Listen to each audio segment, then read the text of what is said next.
Donc, à quel stade on peut commencer à procéder à ce type d'intervention?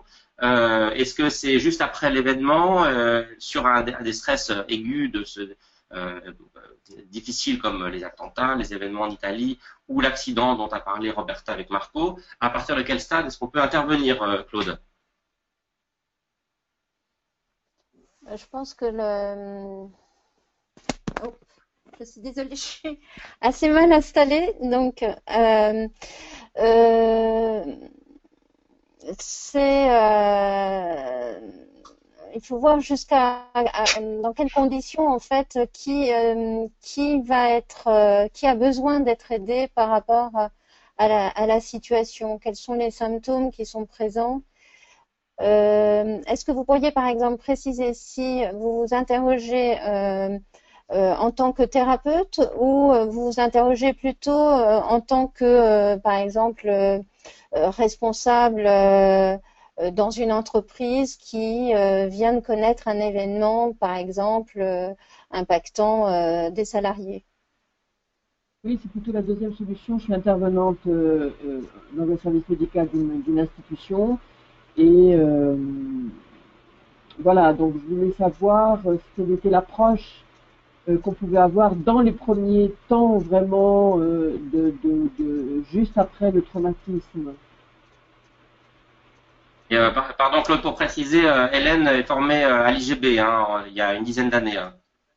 D'accord, ok. Écoutez, nous, ce qu'on a proposé en particulier l'année dernière, puisqu'on a été sollicité par des entreprises qui avaient des salariés impactés, alors soit parce que les métiers en fait les exposaient beaucoup, par exemple à une couverture des événements, soit parce que ils étaient également eux-mêmes touchés par les événements parce qu'ils avaient des proches ou qu'ils avaient même été eux-mêmes rescapés.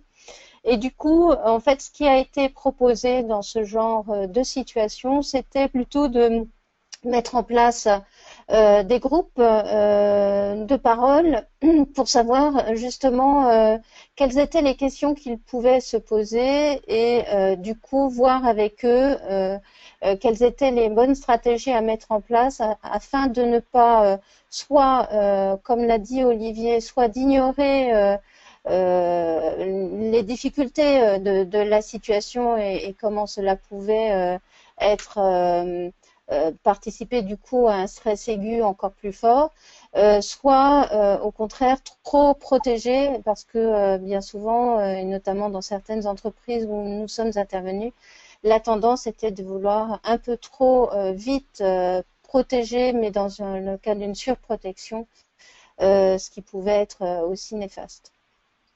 Ok, Est-ce merci. que ça Ça répond à répond votre